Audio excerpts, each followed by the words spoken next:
Good evening, everyone. This is Royce Miller coming back at you with yet another Let's Try. Um, so this is actually the first video I filmed after you know, the incident. I just posted the one this morning, and I'll probably post this one tomorrow. Because it is, topical, whatever. Finally making good on a promise and reviewing the Burger King Spider-Verse Sundae. I also saw the movie. The movie was super good, however, I do have one criticism. It feels like the film's missing a third act.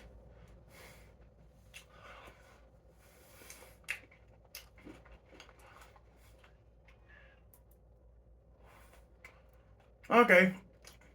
So it's kind of a white chocolate popping candy thing.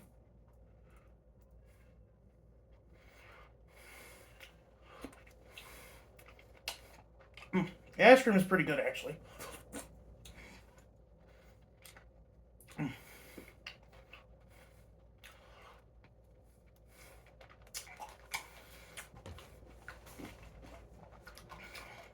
There's a lot of revelations in the film that I think are pretty easy to pick up on if you paid attention in the last film. And there are kind of two villains. There's Spot, who is the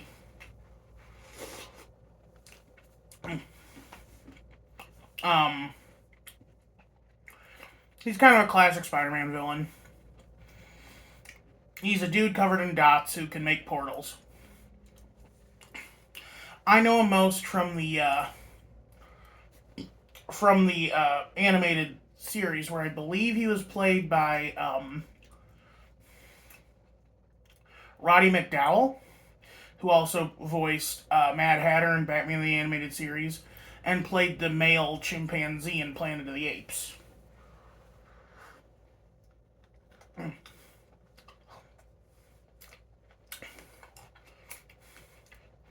of course, the other villain is Miguel Ojeda, aka Spider-Man 2099,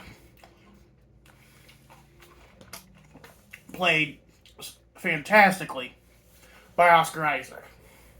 Now, there's a bit of a personality shift in this Miguel. In the stinger, in the post-credit stinger for the last film, he was kind of goofy and had a very funny scene where he met Spider-Man from the 60s animated show. Uh,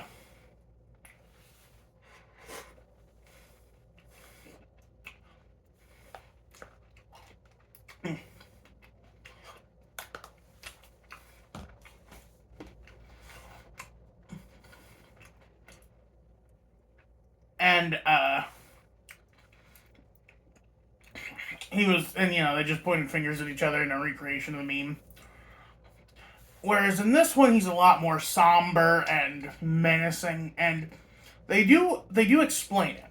This isn't just like, oh, he's a bad guy now. It's there is a reason for everything.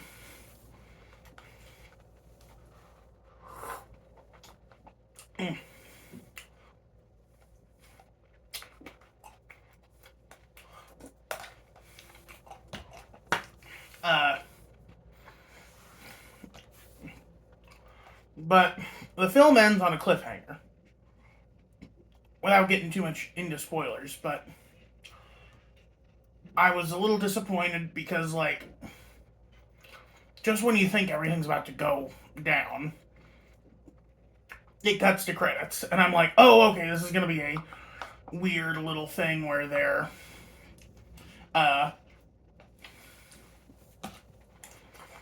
where they fake you out by playing some of the credits before they get to the finale, because that's, it's a joke. No, that's the end of the movie. There's not even a post-credit scene.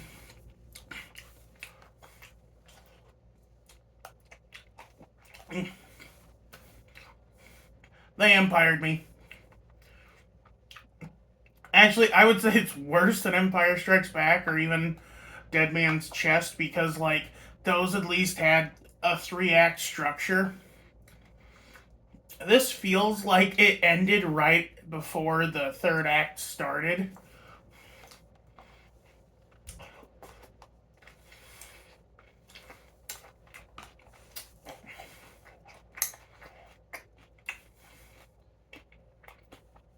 It reminds me of, in a weird way, of Endgame, when all the heroes show up. You know, they've been brought back. They show up, and Thanos has his army. And Steve finally says, Avengers assemble, and everyone charges.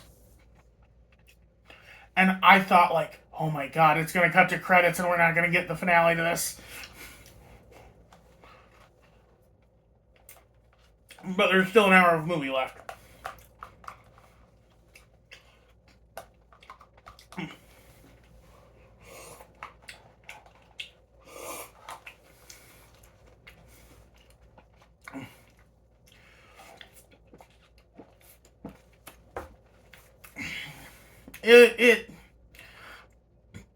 I make it sound like it's bad, but it's not a bad movie. It's really good. In fact, it is one of the most mixed media films we have seen in a long time. Maybe not to the level of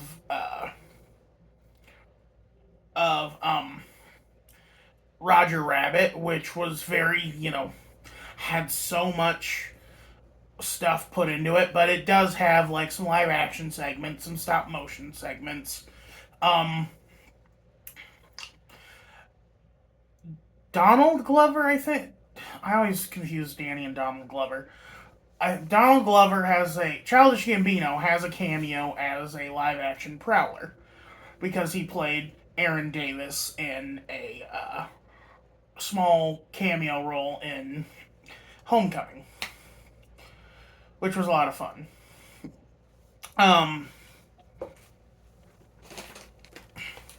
Also, I wanted to get the Spider-Verse Kids Meal to review this toy that came with it, but they gave me this. Look at it. Somehow, apparently the Spider-Verse is so expansive it includes Batman now.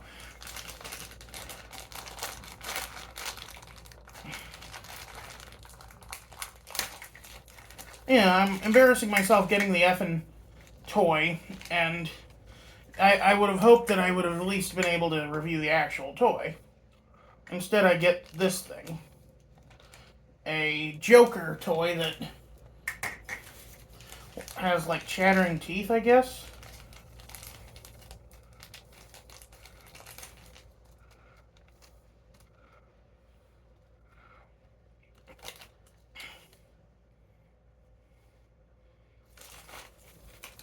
I don't know.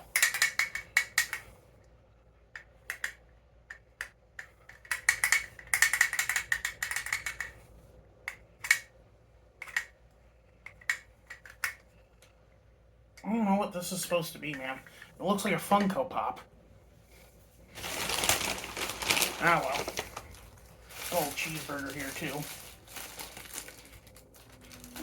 Bacon cheeseburger with pickles.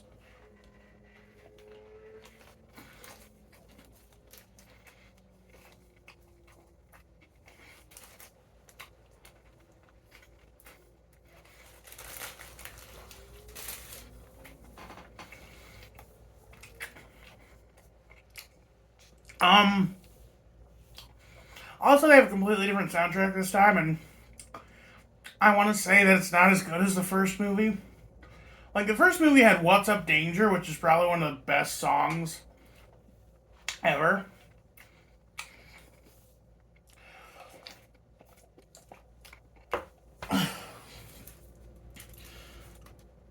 But I'm not saying the film is bad. In fact, while I still think that the first Spider-Verse is probably the better film,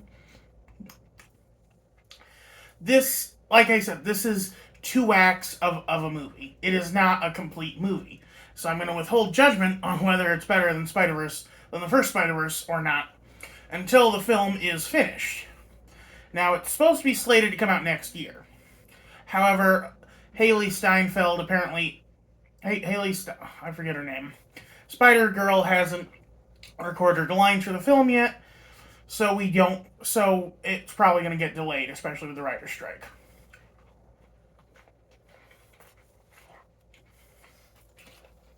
And that's okay. Superhero films being made during a writer's strike is how you get X-Men Origins Wolverine and Green Lantern.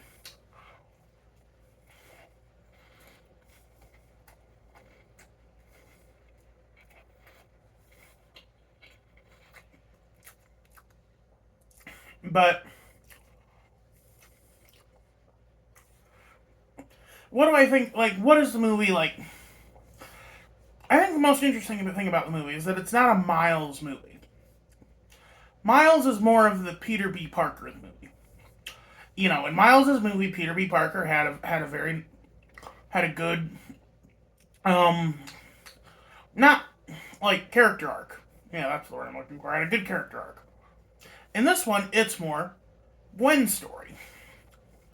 It's about her dealing with a traumatic incident at home and finding an escape into the multiverse. Not too dissimilar to Gwenpool.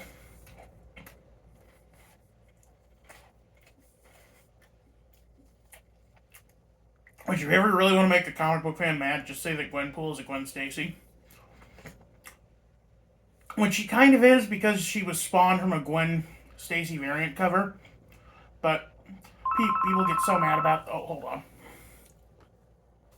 Sorry about that. Duty called. But yeah, like I said, it's more Gwen's movie. I almost wanted to record this at home since I could use my Gwen statue and poster as a thing. And like, I'm not complaining that it's a Gwen movie. I love Gwen. She's one of my favorite comic characters. I joke she made a better Spider-Man than Peter Parker and a better Deadpool than Wade Wilson. Oh yeah, that's what I was saying. Kind of anger comic book fans when it comes to Gwenpool.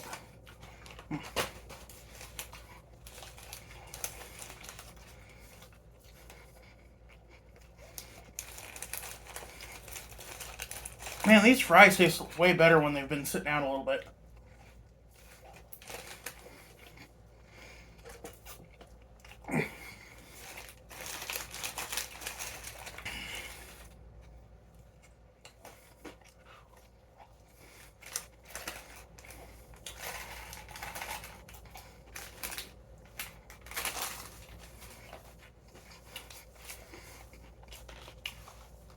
And, there's so many, like, great cameos, too. Like, you see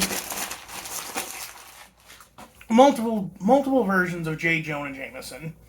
You see the PS4 Spider-Man. You see the Spectacular Spider-Man. You see the Unlimited Spider-Man. You see the Werewolf Spider-Man. Which, speaking of which, I also have a Werewolf Spider-Man for my Spider-Sona. Her name is Artemis R.D. Parker. She defends Long Island from paranormal monsters like a Lovecraftian Doc Ock, a monster hunter Craven the Hunter, a Sandman who's kind of like a thing type monster where he's just like liquid flesh.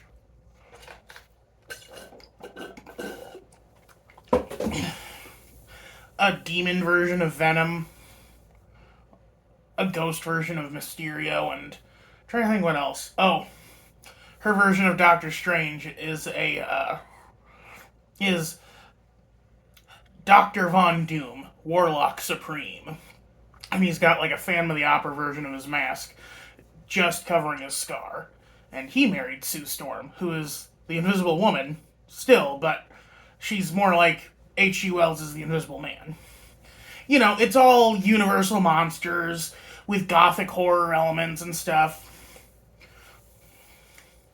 I spent way too long thinking about how that universe would pan out. And then, of course, my version of Spider-Woman, who I think I just called Spider-Wolf, because Wolf Spider was too obvious and already taken by a bunch of other ones. Um, and then she was married to Gwen Stacy, who is her guy in the chair, and she's also his, or she's also her, you know, or Gwen is the brains, and Artemis is more the mouth, the snarky and but not like overly educated the way most Peter Parker, the most Spider-Men are. And then their kids are Mary and Jane. But anyway, enough about my stupid Spider-Sona. Speaking of which, a Spider-Sona did make it into the movie. One who was in a wheelchair, and she asked if Spider-Man thought, or if Miles thought that Spider people used comedy as a crutch. Get it? Crutch? That was cute. Yeah. But yeah, it's a good movie. You're not gonna have a bad time going to see it.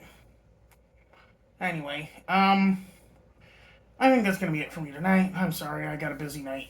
Y'all have a good one. This is Royce Miller, signing out.